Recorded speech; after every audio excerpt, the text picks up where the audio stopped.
Scriver's amazingly ultimate fundraising superstar podcast, talking all things fundraising, charities, non-profits, and more.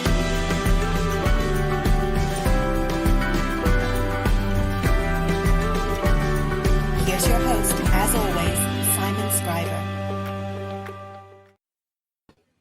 Ta-da! Hello. How are you doing, everyone? You're all very welcome here. Thanks very much for joining us for another live stream on here. I'm just trying to find out where all my sound is coming from because I'm hearing huge amounts of sound from different places.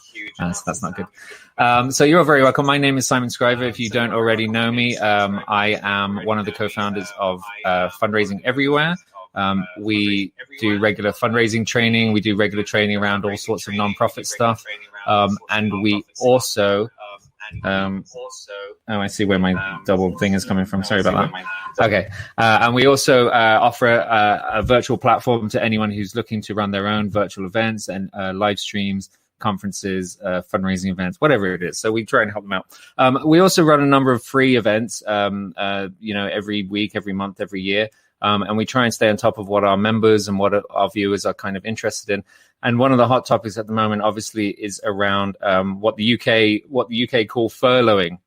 And we'll get into this a little bit because there's obviously different terms in different countries and different rules in different countries. So in terms of nonprofits, people in the charity sector, organizations in the charity sector not being able to continue the way they're continuing because of everything going on with COVID-19, and making the decision to put staff on various forms of leave, generally unpaid leave and things like that.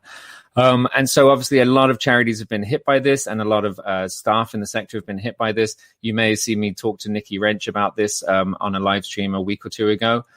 So today, what we've arranged is we have Nikki back with us, and she's going to be talking to us a little bit from the point of view of an employee, someone who's actually gone through furloughing. I'm not going to mention her organization unless she particularly wants to. But Nikki's also set up a furloughed fundraisers group on Facebook, which I recommend you checking out if you're impacted by this. And it's just a really huge community now of people supporting each other and talking through what they're going through. And then I've also got Gillian Knight, who's going to come on. She's a bit of an expert on HR. She's been highly recommended by a couple of people who've worked with her on stuff.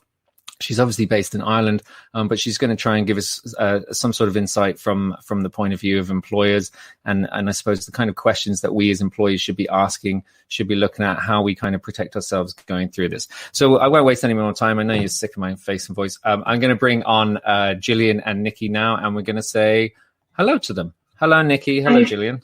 Hello, how are you? Yeah, good. How are you? The very Irish coming through already. That's good.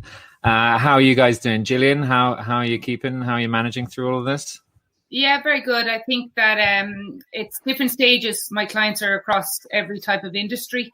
As each industry gets hit in different ways, some of my clients are busier, some are quieter. And I just spent, 2 hours on the phone to a CEO of a charity here as well. So I'm very much on point with the issues that the charities are facing as well currently. I can imagine, and I'm going to ask you a little bit about what they're going through, but what's the name of your organization? So I'm the managing director of a business called Kala Management Solutions.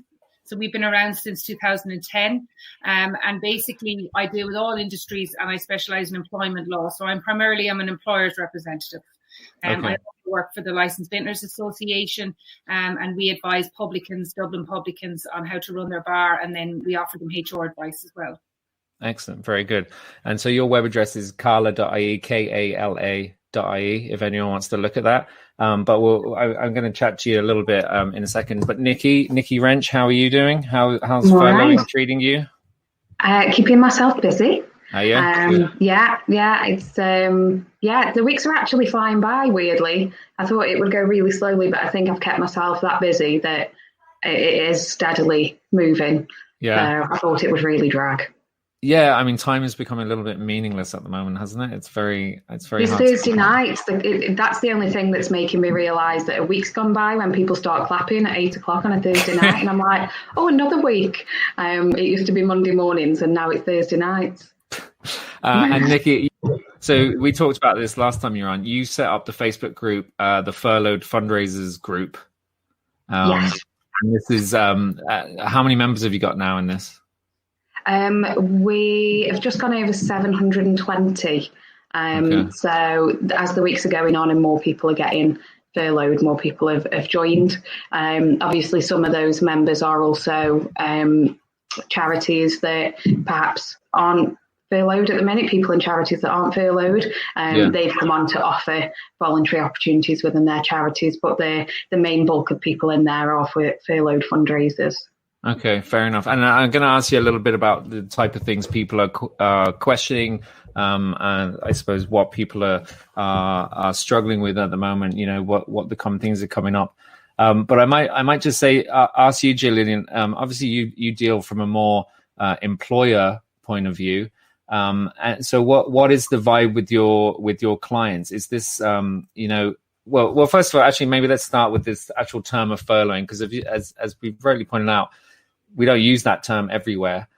So what is actually happening in terms of what is furloughing? What's the equivalent in Ireland? What's the equivalent everywhere else? What's the situation that people are going through, Gillian? I think in Ireland, and I suppose in the legislation, it would be called temporary layoff. So it's laying people off, and then how they're funded, be it through state subsidy schemes, through social welfare schemes, and that's basically what would be how they're paid. Would be the equivalent. So it's really just layoff, short-term layoff that we're dealing with. We hope short-term layoff currently, but some industries may be affected longer.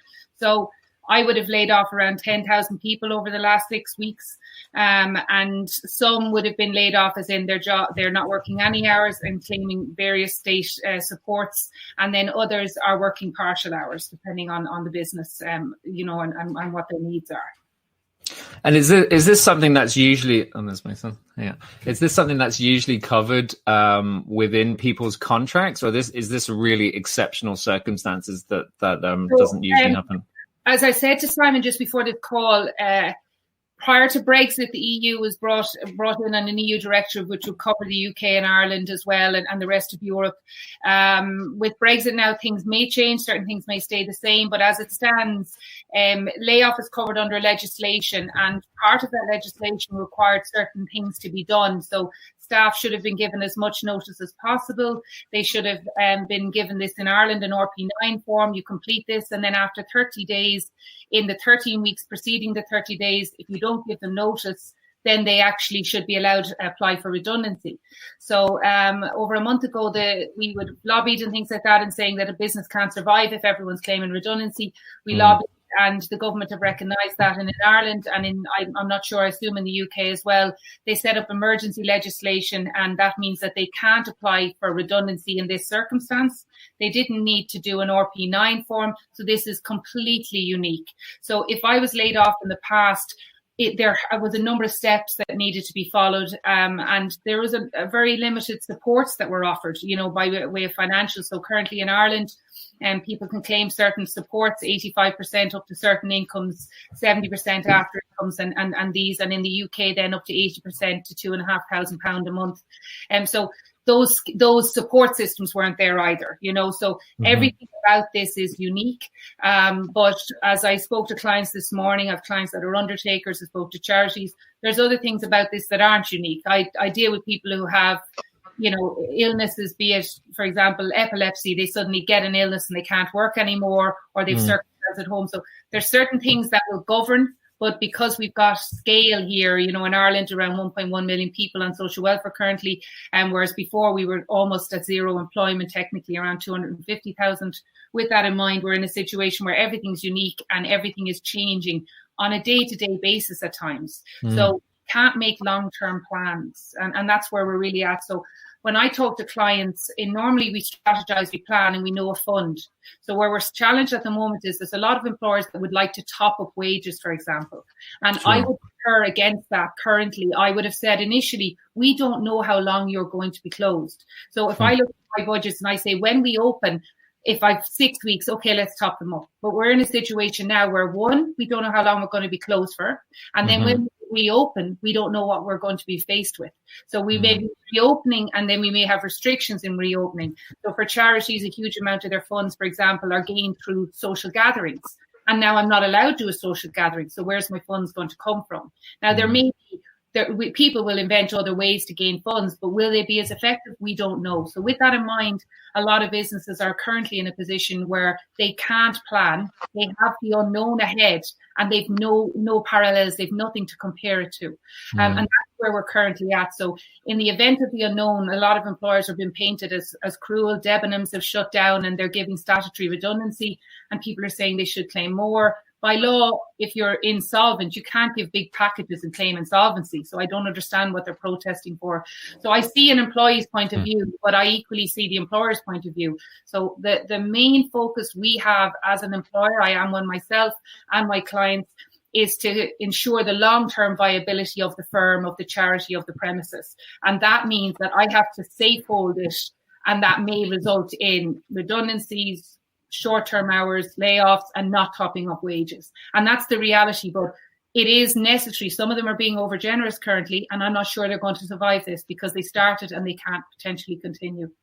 Because it's the fear that what they commit to now, they're committed to. So if they say they're going to pay you for the duration of the lockdown, or if they say, whatever they commit to, they don't have no idea of how long that's going to last. And so what you're saying there is, people are not necessarily being stingy or unforthcoming. They're just trying to protect themselves because it's still so much uncertainty.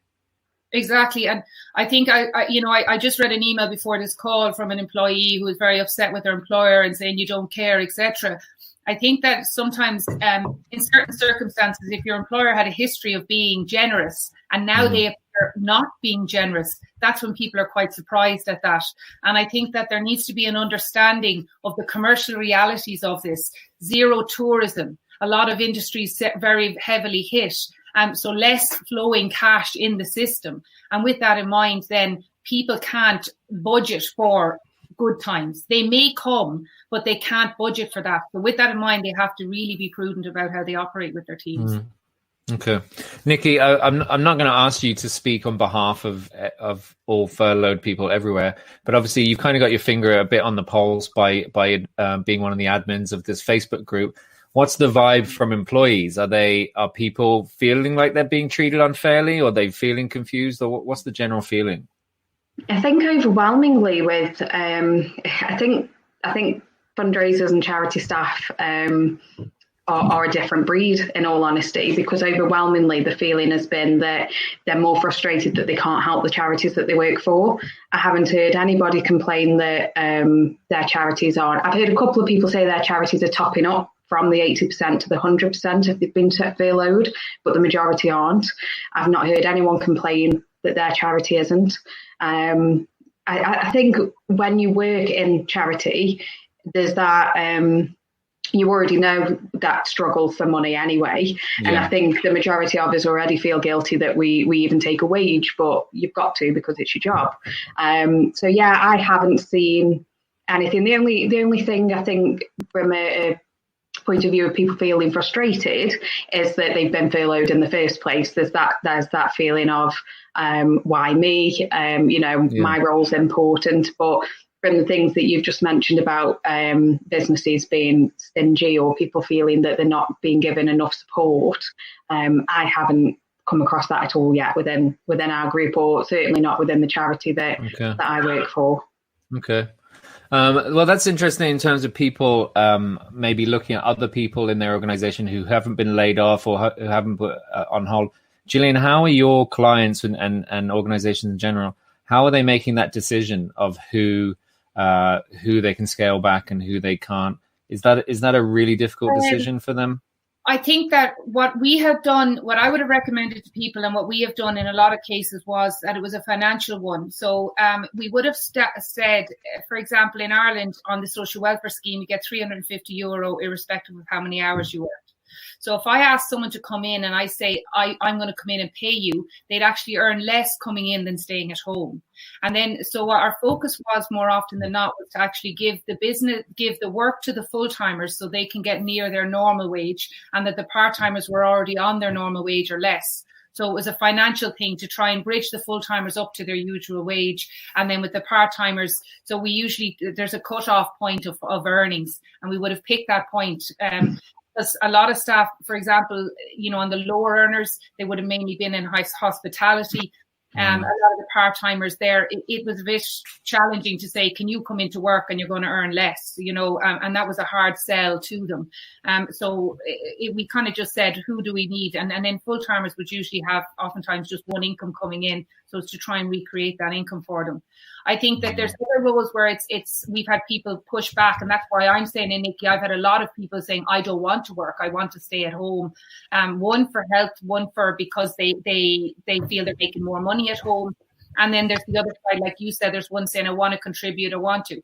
In a charity, it's very different. I think that, and it depends on your role within said charity as well. Usually the finance function, the management functions are still running. But I think that if you're in a business, some of the employers can make an assumption that you are one of the parties that I'm talking about. And, if you feel that you've been, laid off and you actually would like to work, perhaps you could approach your owner, the management, and say, I understand this, I'm willing to contribute X amount of hours. Some may not have that luxury. For example, schools are shut. I've got 2 kids at home. How can I work as well? So for some, it's not feasible. And then they could feel pressurized saying, oh, Nikki's gone into work and she's presented herself, so she's going to look marvelous and I'm going to look really bad now. Yeah. So it's a double-edged sword. We're kind of tied because there's so many individuals in each premises. So sometimes it's easier to do what you do for one, you do for all. Does that make sense? Yeah. The guilt thing comes across, and I a lot of people say, I've never claimed social welfare. I've never claimed from the state. But I would say you are not claiming from the state. You pay social insurance, and all you're doing is taking out of a bank account that you've contributed. If you've never worked, you are taking from the state, as in you've never put anything back into the state. And I'm not judging that. I'm just saying that's the reality. But anyone who's worked has been contributing. You've been lodging money, and now you're taking it back. It was a social insurance, and now if your house burnt down, you would claim your insurance without guilt. And it's the same thing. You have paid your own insurance. So I think sometimes it's a matter of you could sit at home and think of ideas and share ideas and say, I've been thinking about this. Start researching different fundraising activities that are happening globally and see how could we contribute. What way online? What can we do through social distancing? Who could I approach to bring attention to my charity? Maybe there's some, celebrities as such that you could try and say they're not actually representing any business, and come to your business with ideas, and that might bridge I feel I should be doing something. But I think that the whole NHS, the HSC, the whole thing is you're already doing something by staying at home. So the kind of guilt factor of staying at home is you are staying at home to save lives at the same time. So we're kind of tied as employers because we understand. We say, Nikki would love to work, but if Nikki comes into work, then I have to bring Joe and Mary, and I can't justify them in there. I cut that back. That's going to make John and Joe feel bad because they're sitting at home and they can't work because their wife has to work, and then they're sitting there, they have to mind the children, Yeah. So it's too circumstantial, and most charities are small, but if you're in the large charities, it's different. So the size of your enterprise will have a huge bearing as well on that. So smaller places you could facilitate specific things, larger places less so. I think you both kind of touched on an interesting point there in terms of the charity sector is a little bit different in that, charity employees generally earn less than other sectors. And I think part of that is the good feeling, or, we want to support. I mean, even Nikki, sorry to bring this up if you don't want me to bring this up, but Nikki works for a charity who actually she benefited from when she was a child. Like she actually was a service user as a child. So I think there is a pressure we put on ourselves in the sector where we don't want to cost the organization anything. We don't want to pull out any money that maybe we feel, we're on the fence about, because it feels like it has a direct impact on the services. It has a direct impact on the beneficiaries, and there's that guilt. And what you seem to be saying there, Gillian, and I would agree, is like at the end of the day, you have to look after yourself. You have to survive, and you have to be part of this. And it's not taking money you're not entitled to. As you say, it's insurance. You're entitled to this. You've paid towards this, and if it's there, we should be taking it. Yeah, and I think that some charities are topping up, and I would have said, to my client this morning, I said would be unusual for them to cut their hours by half. They were saying that the board was saying, and their charity was saying, let's cut their hours by half. And they're very busy. And I said, there's no reason for that. With the state subsidy, you can still get the state subsidy if you reach their criteria. And you can pay staff and have them working. And I wouldn't agree with cutting their salary. I'd agree with cutting their hours if that's what you need to do. I don't like asking people to do more work for less money. I think move them to 4 days and give them more time off. But I think that in real terms, some businesses are making a decision to top up, but certain charities are less affected by this. Certain charities are state funded. So the state will fund, and those funds they've been guaranteed funds. So they don't have a justification to not top up, for example. And then other charities are the people who contribute to them might be the most affected by COVID-19. With that in mind, their actual funds have been most affected. So it will depend on the financial standing of your charity, the reserves they have within your charity, and their views on the other side of this. How is their charity going to be affected? Because, for example, it will be very prevalent now that if I'm a charity that's raising money to get PPE, to get ventilators, you can see, like Captain Tom and the NHS, they're hugely benefiting financially from these initiatives because they're topical at the moment. And suddenly then someone else might be for musculoskeletal issues, and then they're down the line. Someone else might be for the homeless, and they're up. So every charity, every business is going to be affected differently, and they will make a decision based on that. And as I said, I would say to everyone, there isn't an opportunity to spend your money unless you go online like crazy. You should go and spend as little money as possible, just in case. Do you know what I mean? I would say try and have some sort of fun there if you can, just out the other side of this, because what we're experiencing currently is that if the state opens, for example, in each country and says, you're not allowed mass gatherings over 100 people, and you have 1,000 people for a fundraising dinner that you fill every year, and that's 80% of your funding, you've got to revisit that. So I would say we have 10 dinners instead of one big dinner, so I have 100 or whatever, but that doesn't bring in as much oftentimes because the cost will increase with lack of scale. But we just want to revisit this, but look at your business and say, and it is a business, a charity is in the business of charity, and say, how do you think realistically we're going to be at the other side of this? Does that make sense? And companies, owners, we like to share things with staff, but like the government, you only want to share once a decision has been made because of stress. So you oftentimes, people say, they're not telling me, but if you tell someone something and then you change your mind, it can cause more stress. So actually less is more oftentimes when you're dealing with the majority of staff. Well, you can't speculate, and I certainly can't speculate in writing almost because you get committed to it.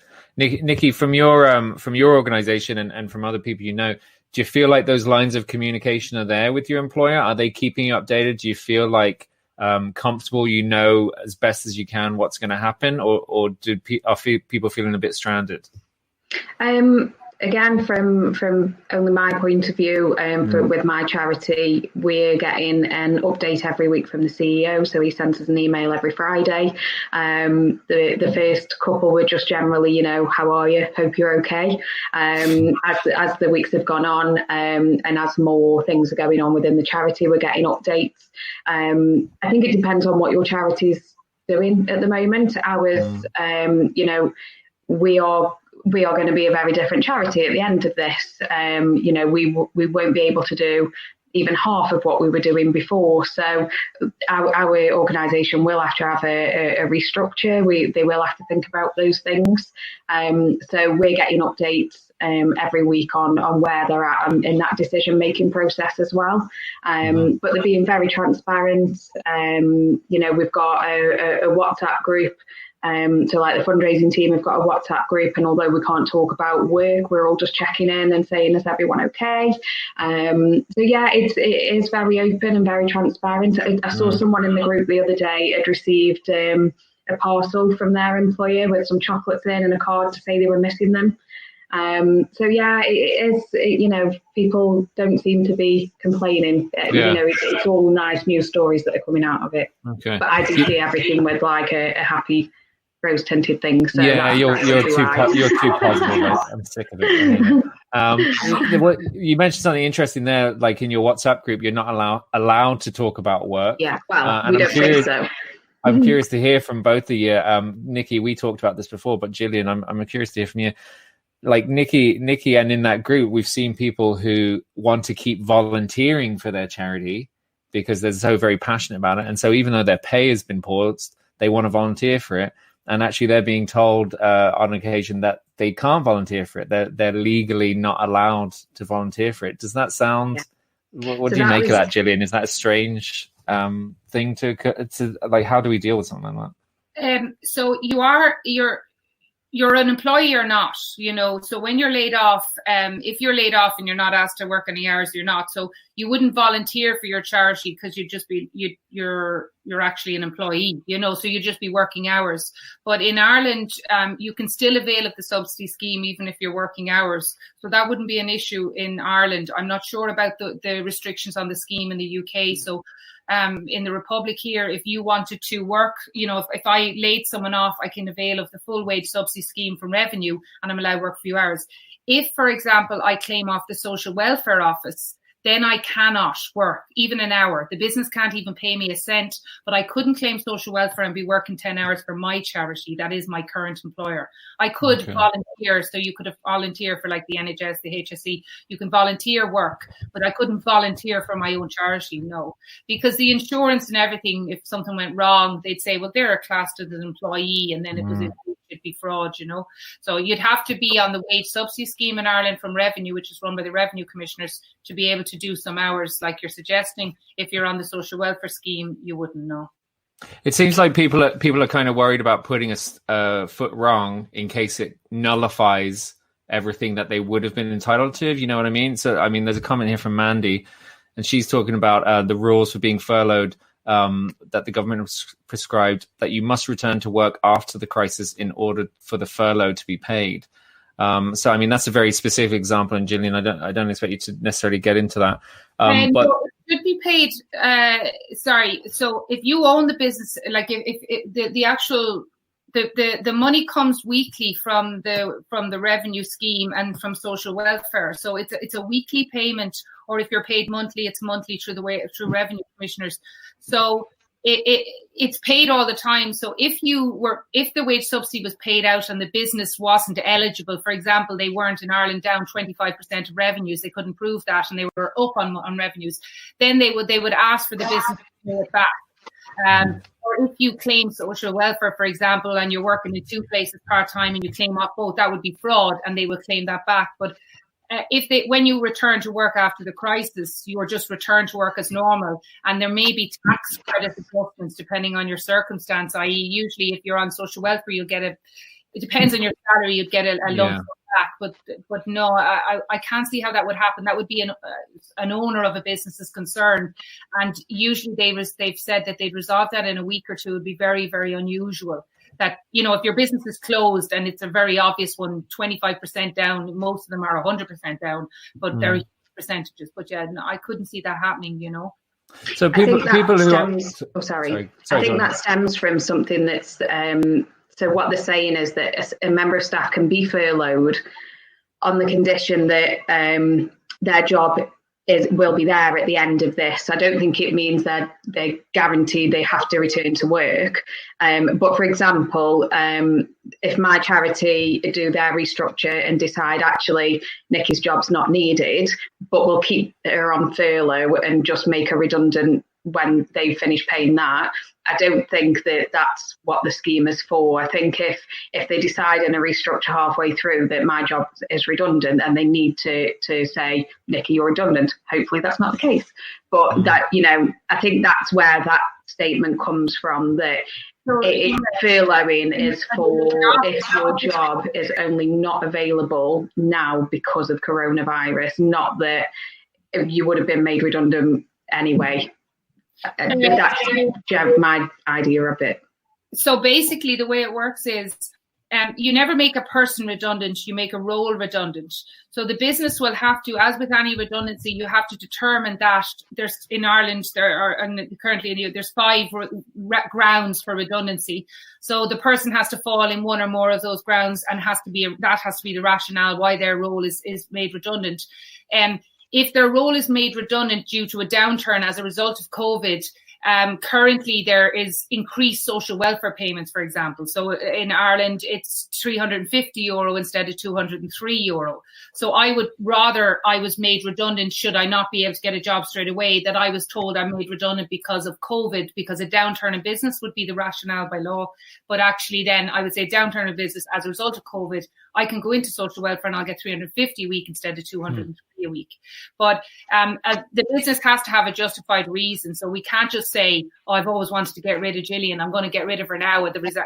You have to have sound reason for it. And like any business, you can challenge it. You can go to the employment authority and you can appeal any determination. And there's if someone makes your role redundant, they have to give you notice of redundancy, the full rationale in writing as a result, naturally all payments. And they have to give you the right to appeal and the right to suggest alternatives to redundancy. After which the decision has been made, then you have the right to appeal it to an independent arbitrator.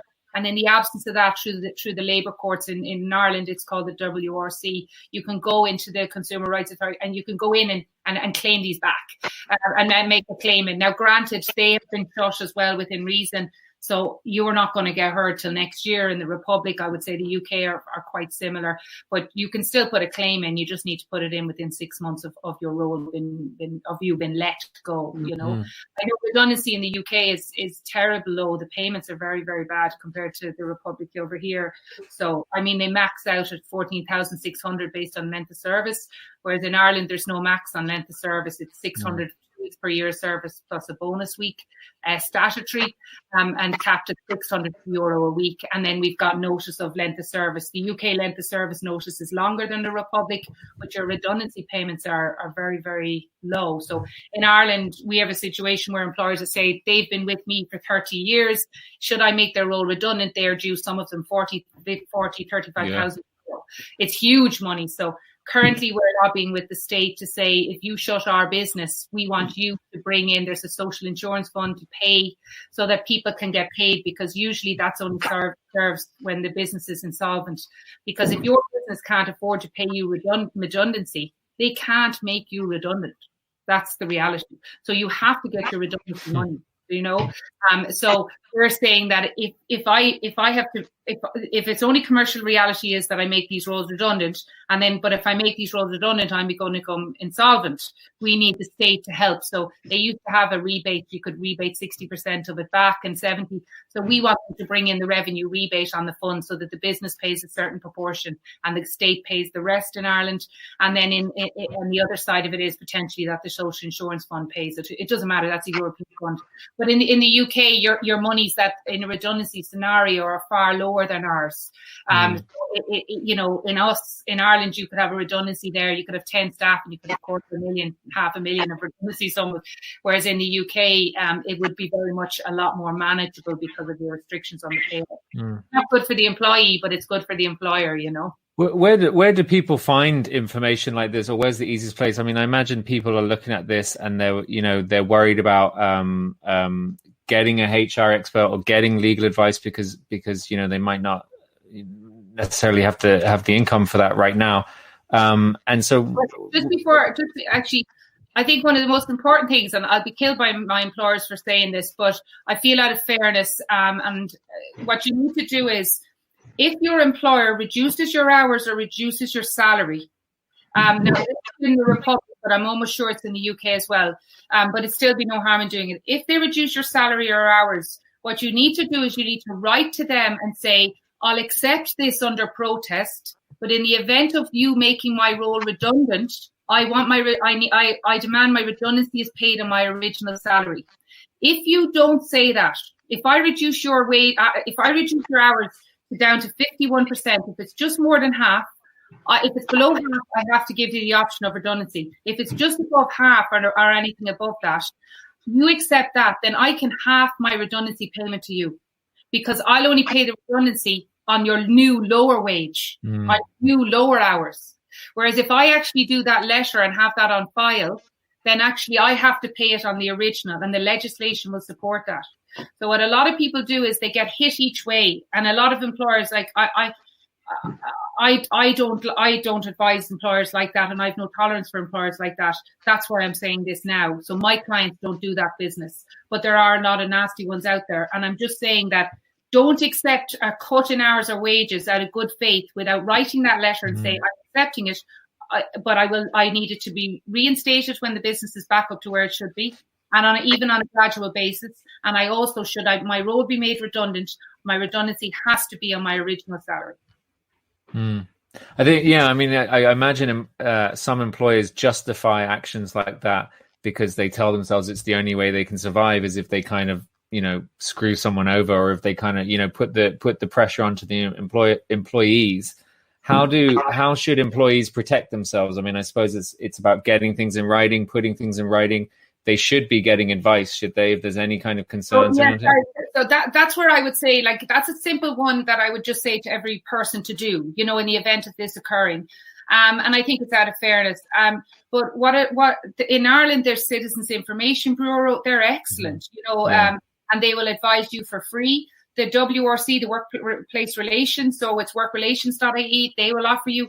In the UK, they have citizens information in every single borough in the whole country, and you can go into them, and they have their own labour courts, a free line that you can call and ask, So I would be very wary. Some people build arguments and destroy relationships with their employers because they have a little knowledge. They go, you can't do that, it's so heavy. And a little knowledge is a dangerous thing. So I would come equipped with and I would not come from an aggressive stance with the employers. I would always give them a get out and say, you may be familiar with this. So I helped a friend's wife there recently that she was made redundant, and they did a settlement, but they did the settlement wrong. And in the end, anyway, she got almost 5,000 more, but she got that money because I came in and I could see them kind of messing her around, and she didn't know. So I came in nicely and said, hi, I'm her representative now. This must have been an oversight, do this. And suddenly she's $5,000 the richer. So I would say that a lot of the solicitors and barristers, it's usually €200 to talk to them. In the UK is probably anything. I can't imagine a letter be less than £100.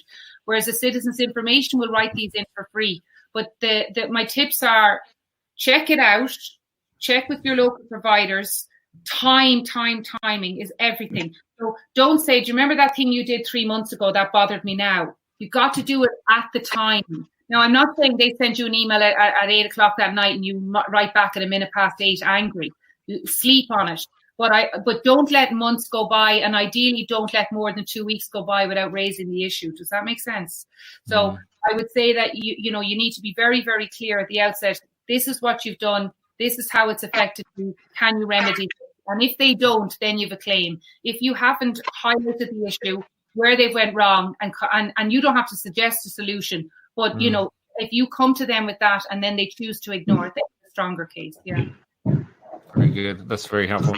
Nikki, I might see if you have any questions for Gillian, but there's one come up here for Jared, who is an Irish fundraiser I know, who's worked for a couple different organizations. He's saying, I mean, I imagine you might need more detail than this, but what happens when an employer just emails all the staff saying salaries have been cut by 30%? And he's talking about using the COVID payment scheme in there. But no, so basically it's like this. That is a unilateral change to your terms and conditions. So an employer, you have the Terms of Employment Information Act to govern your terms of employment, okay? And coupled with the Payment of Wages Act. So there's numerous pieces of legislation. In Ireland, there's like 40 pieces of legislation minimum. And then within those, there's multiples. So they're in the hundreds. But basically, you have, as an employer, a right to write a contract of employment. You should have terms within 5 days and a contract within a month of employment. And those terms cannot be changed without both of your expressed agreement. So any email saying your salary has been cut by 30%, no, you can't do that as an employer. What I can do is I can ask, and I need to justify it. I need to give an idea of how long this is going to continue for, or the rationale, i.e., given this, because of that, we are suggesting this. We hope you'll agree. We're going to start it on this date.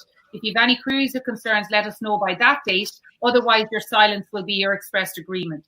In that circumstance with Jared there, what I would say is, hey, that's not the way to treat the staff. It's against the law. And then I would probably be writing back and I would say, firstly, like I suggested, I do not agree to this.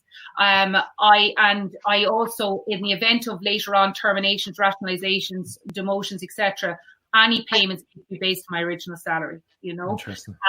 But I would say that, you know, there's a lot of places will jump on the bandwagon and they'll do this, or they'll do it out of ignorance. They're not paying for providers to advise them. So employers will pay me and I will actually write a message to staff which shows some benevolence towards them and compassion, but equally just tells them the law straight, you know. So transparent. So they've broken the law by what they're doing. If no one says anything, they'll get away with it. Yeah, and I'm surprised by that, because if it's the organisation I think Jared's talking about, it's quite a large, well-known Irish charity. The biggest culprits of all these, like the solicitors and barristers, what's going on in their businesses is unbelievable. You know, people think, oh, they're not doing it. You know, you'd be shocked with the type of businesses that are doing this. You know, yeah. So I reviewed, there's a huge retailer chain there, and I reviewed their contract of employment, and I found 6 things that were straight illegal by Irish employment law standards. They were unlawful. And they hire tens of thousands of people, you know.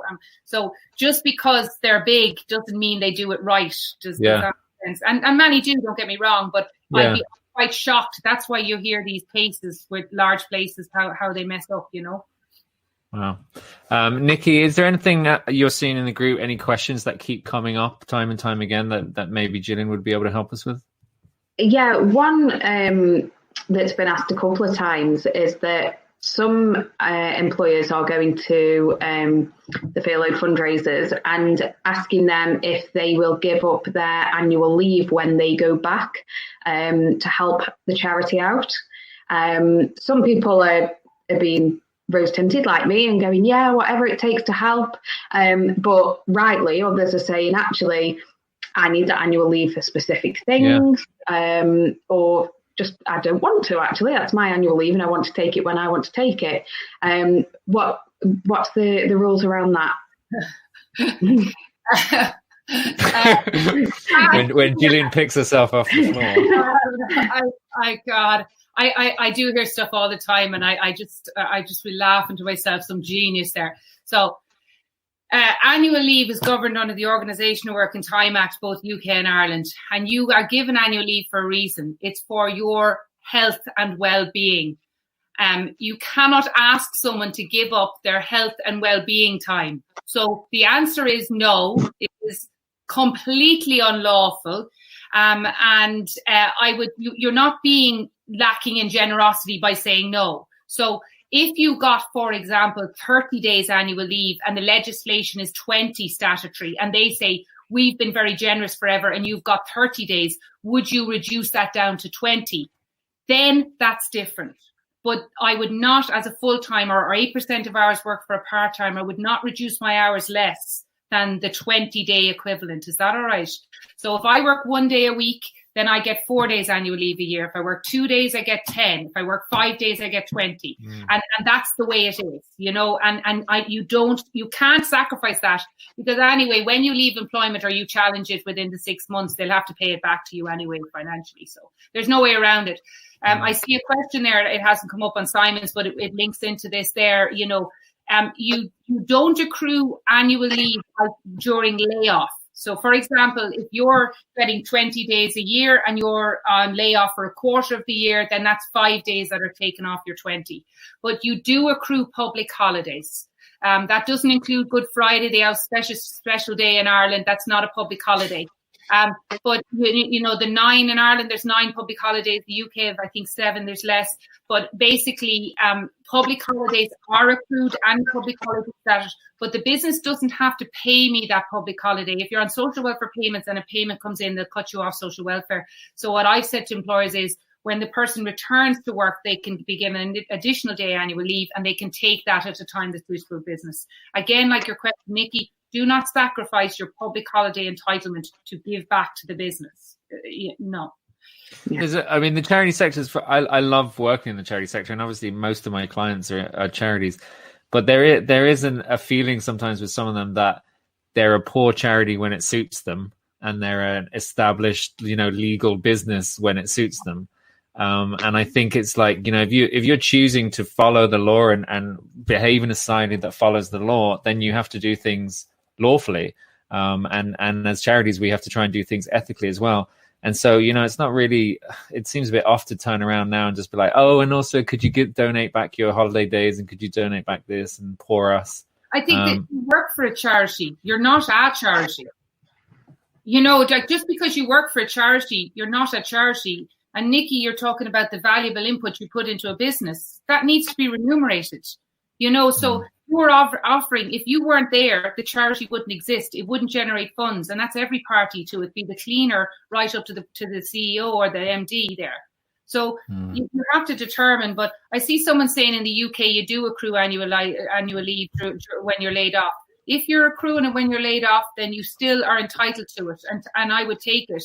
And in the end of the day, there's different ways the business can make monies back, or they can look at things like that. But asking you to sacrifice that, what they can do, okay? And what I would recommend my clients, what I've asked them to do is, if I give you 30 days notice, I can actually ask you to take leave.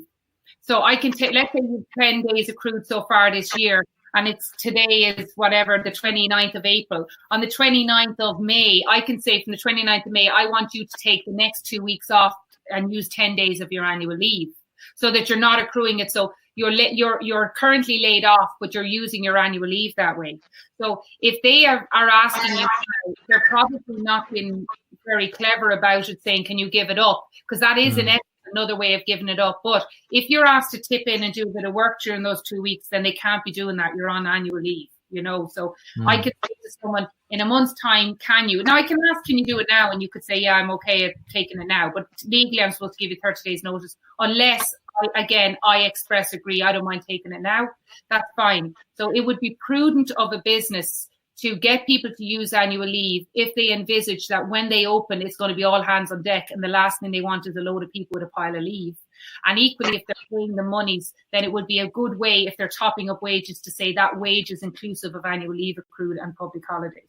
So anyone I made for the top ups in place, I wrote to the staff and I said, you're paid X, it was 70% for most people, 85% for others. I said, that's inclusive of annual leave and public holidays. And we'll calculate the figure back. And if they're still due more after it, they will be paid because they're entitled to it.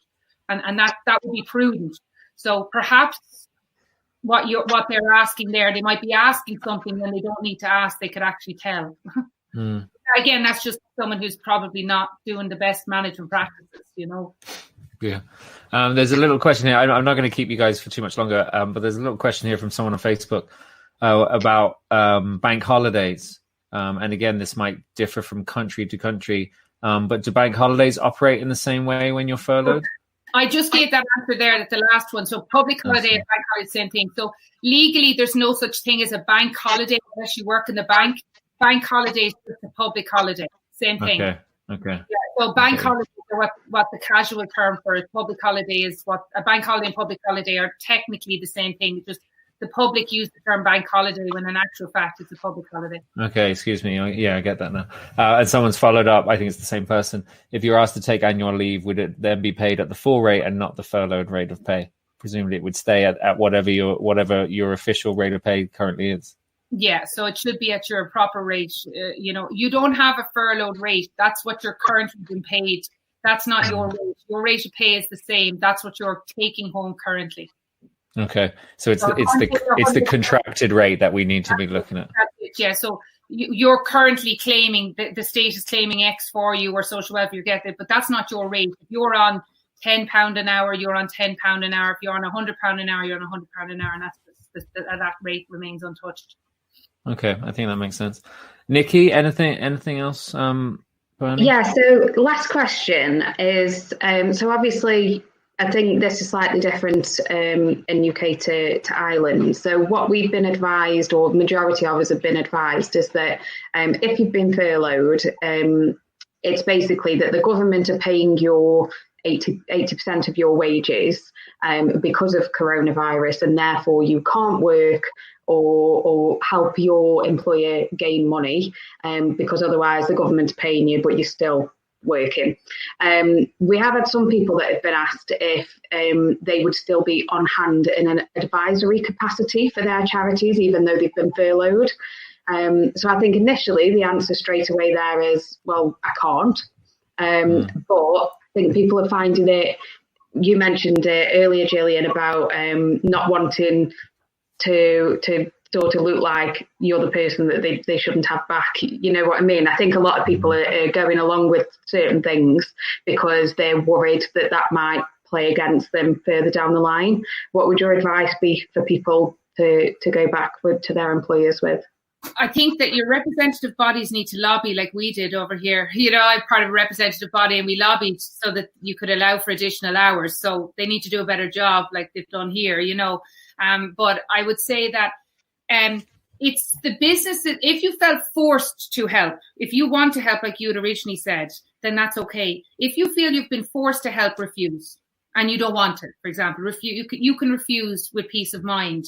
If you want to, it's the businesses run the risk, not you. You know what I mean? And who's going to know in real terms? If Joe sends you a text and says, what's the password for that login because they've never used it before? Or, oh, Twitter's gone mad at me and you usually manage Twitter and you do that. That's not going to be a problem because no one's going to know or care.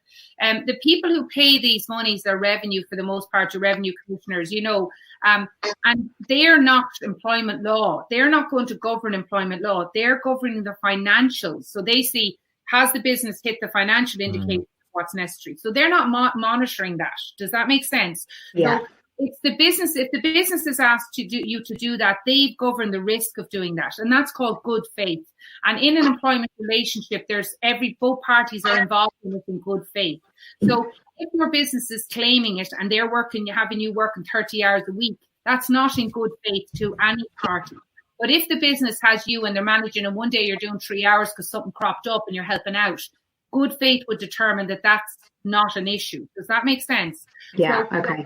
An expectation or force or both, or the feeling of that, you can refuse. Or if you just straight don't want to, you can refuse. Does that make sense? So I think most people it's that worry of if I help and got caught by Boris, am I not going to get my pay?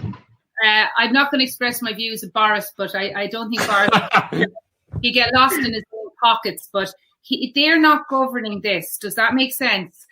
This is all new, and in real terms, public health is the main priority on every government's agenda for most countries, right? And it should be, and that's the way it is. And in the UK and Ireland, it's to try and keep as many people alive as possible. And then to do so, it's to try and keep the economy buoyant as possible, i.e. to keep funds coming in so people can live, et cetera, et cetera.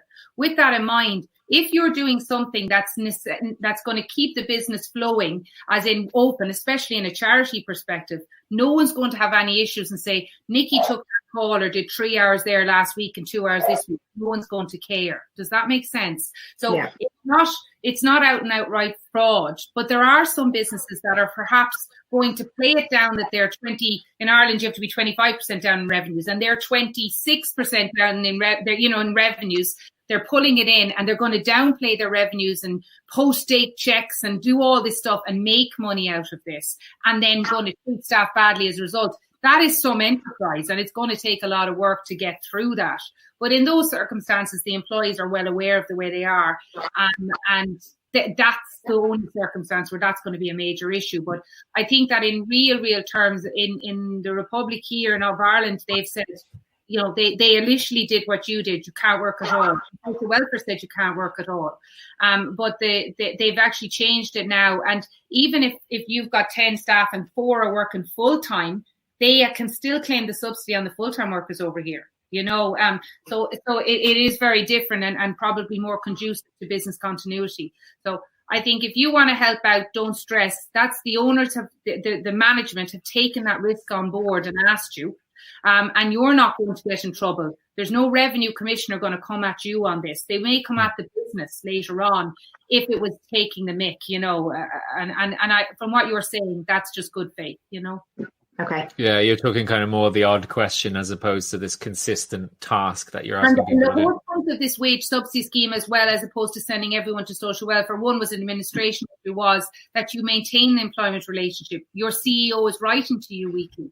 So with that in mind, that makes sense. Does that make, so if you're sitting there and you're sharing ideas, etc., or you say, I've got this, I've thought at home, and you present yourself with availability to your employer, if they uptake on that, I don't think there's any major issue, just so long as it's not huge hours, that shouldn't be a problem. And no one's going to know in real terms or care, I think that answers what people have been saying. So yeah. Brilliant. Thank you. And don't forget, a lot of the time I'm dealing with management all the time, and I'm not kind of a lot of managers are actually at the, I'm hearing all these clap for the NHS and everything, but I'm actually dealing with managers that are working, like the HR people and the owners, that are very, very stressed and want to be able to help staff and always have done. And, they want to do the best for staff. But they're tied between a board who's telling them one thing, who can oftentimes be very detached. They don't know these people personally, and they're very commercial about things, irrespective. Like a lot of boards in charities will be very commercial, and it's a strict numbers game. So I think that if you kind of show, your managers are asking how you are. Very few people are asking how the manager's doing, and the owners, etc. So sometimes the manager is between a board, and no one cares about how they're doing. And we had a doctor there, a senior doctor in New York, that made the papers that committed suicide this week and they're trying and they're hitting an impasse because they're not being listened to. I'm not saying all the poor managers and owners, but some people are going, they're still on a full wage, where actually they're not.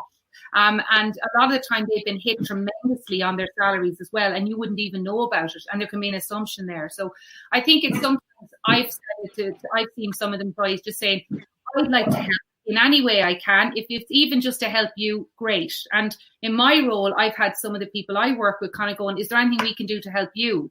And it doesn't matter if I take up that help or not. It's actually like, that was nice. Does that someone to do it? So I think if you show that and genuinely care, and most people in charities are that way inclined, but don't make yourself a charity.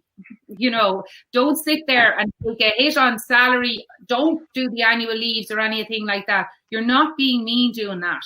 The business needs to be a bit cleverer about how they approach these things. And later on, they could say, well, next year, we'll do X, Y, and Z and look at it. But they need to be a bit more creative, perhaps, about how they treat their staff and how they get over this hurdle, than just saying to people, let's hit you there, Sometimes it's, we'll go to all our providers and see if we can cut 10% off all their costs. So let's get negotiating. And, we're buying this, that, and the other. Let's try and get a better deal across the board, and there's things like that can add to long-term gains for a business. So I've seen it where we did it in a business. We asked everyone in the business to look in their area and see how they can make savings. And the overall business made an increase of 20% from every party down to the top. Saying, you could get this chemicals. I don't need as much of that. That one's, you'd be shocked how people can actually add to the business without you taking off your annual leave. But one of the things you can do is say, like I've said to my clients, I'm not going to invoice you till you reopen, or till, you know what I mean, because it's easier for them and I can burden that cost. It's not an issue. So you could say, well, look, I don't mind carrying on my annual leave till next year. If you permit, I don't want to sacrifice my annual leave, but I don't mind taking my annual leave next year. Yeah, it's not necessarily an all or nothing option. That there's a conversation that could be had there. I think that's a good point you just made as well about the managers are affected in this as well, because I think there can be that thing of we've been affected and we've had to take a pay cut, and the people that are still at work are getting their full wage. From my point of view, the people that have been left behind in my organisation now need to be paid a hell of a lot more than 100% for what they're having to do, because the rest of us can't be there. And I know that our senior management team all volunteered to take a 20% pay cut to reflect the 20% cut that the furloughed staff would have to take as well. Wow. So it isn't a case of them versus us. even though it might feel that way. So yeah, I think where we can work together, that's all you can do, really. I would say 80% of the HR people kind of managers that I'm dealing with currently have been put down to a 3-day week. So their wages have been cut significantly, put down to a 3-day week, and they're all working 5 days, all of them. And they're working at night because they care about the staff.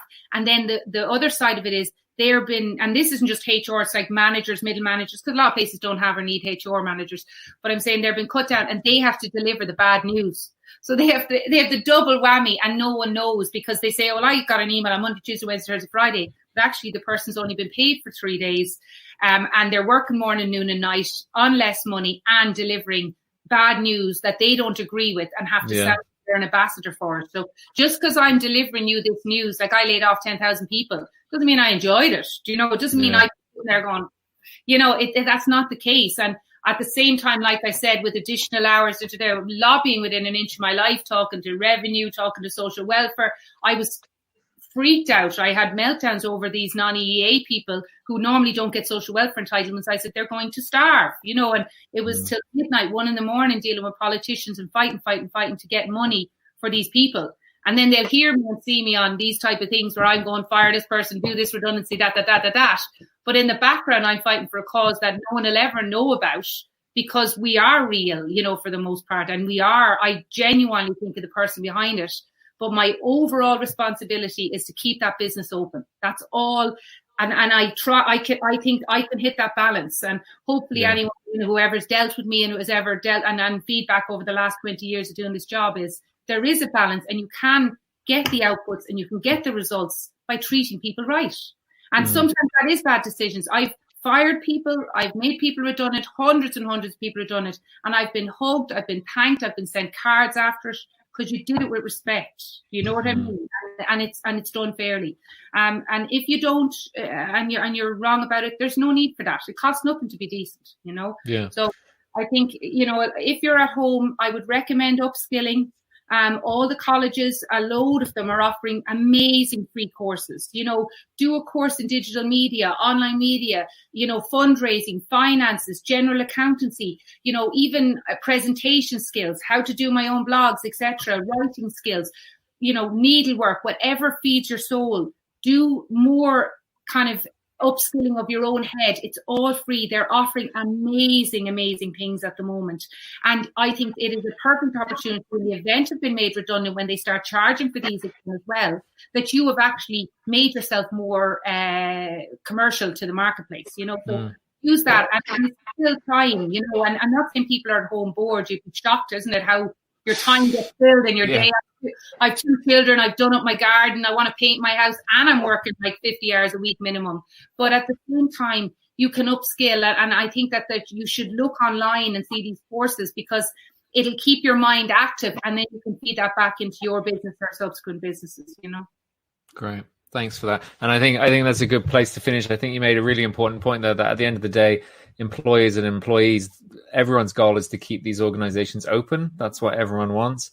And so there's a lot of communication, a lot of things we can do there. There's a middle ground, as you said, that we can all get through this, because we're all impacted by it. Okay. Thank you very much, guys. It was really, really good of you to come on and offer your thoughts and knowledge. And Gillian, if people want to, I know you're swamped, but if people want to get in touch with you, or if there's any employers or charities out there who maybe feel they could benefit from some advice for you, is going to kala.ie the best place? Yeah, so it's just info@kala, KALA.ie. So my Twitter is Kala, KALA_management. Probably direct messages on Twitter. The employee ones, if they're quick and so I can answer them, but I'm not an employee representative. And I don't feel 100% comfortable on the UK side, because to keep up with the Irish legislation through this COVID was a mammoth task. Sure, I can imagine. And it's constantly evolving, but I had no need to keep up with the UK ones. But yeah, perhaps on the next one there might be someone there that would be, able to absolutely advise on the UK side of things, But on Irish ones, I'd be fairly okay with everything. Yeah, perfect. Absolutely. Thanks for that. And sure, always good to get some more Twitter followers and stuff like that, even if it's a different country. So exactly. And Nikki, thank you so much again for making time for this. Thanks for everything you do in that Facebook group, and it's really good of you to share what you're going through and the people around you going through. So thank you very much, Nikki. No, thank you, and thanks, Gillian. Thanks. All right. Actually, Nikki, sorry, the Facebook group. If any furloughed fundraisers or in that space want to check it out, it's called Furloughed Fundraisers Chat. You did it first time this time. I can see you looking, waiting for me to mess it up. Furloughed Fundraisers Chat. I've got it now. All right, good. So go check that out on Facebook. Okay, guys, I'm going to say goodbye to you now. Stay safe. Look after yourselves, and thanks so much again for your time. All right. Thank you. Thank you. Bye. Take care. Bye-bye. All right. Thank you very much to Gillian and Nikki. We're going to wrap it up now. Gillian obviously talked about investing in training, and I'm sorry for the sales plug, but I'm going to say it here anyway. Obviously, at fundraisingeverywhere.com, we have lots of training coming up. Some of it's free, some of it is affordable. We try and keep everything at most 55 euros, but a lot of it is coming in at 20 euros and things like that. There's a little discount code going across. Let me see if I can do this. Sometimes I get it, sometimes I don't. Yeah, FETV. If you use FETV, then you get 10% off any of the stuff there. So please do check out fundraisingeverywhere.com. Our big conference is coming up in a week or two, but we have some other smaller events before that. So thank you very much for tuning in. If we didn't get to your question, or if you have a question that comes up afterwards, do send them through to us anyway. Tweet us or send them through to us, and we can look at doing another one of these if there's enough stuff and enough interest coming through. But that's it. Everyone look after yourself, stay happy and stay healthy, and thank you so much for joining us. You've been listening to Simon Scriver's Amazingly Ultimate Fundraising Superstar podcast. Don't forget to subscribe and head over to changefundraising.com to learn more or get in touch with Simon. Or don't, whatever, you're big enough to make your decisions. What's up, fundraisers? This is Simon Scriver. And this is Nikki Bell, and we are the founders of the virtual fundraising conference, Fundraising Everywhere.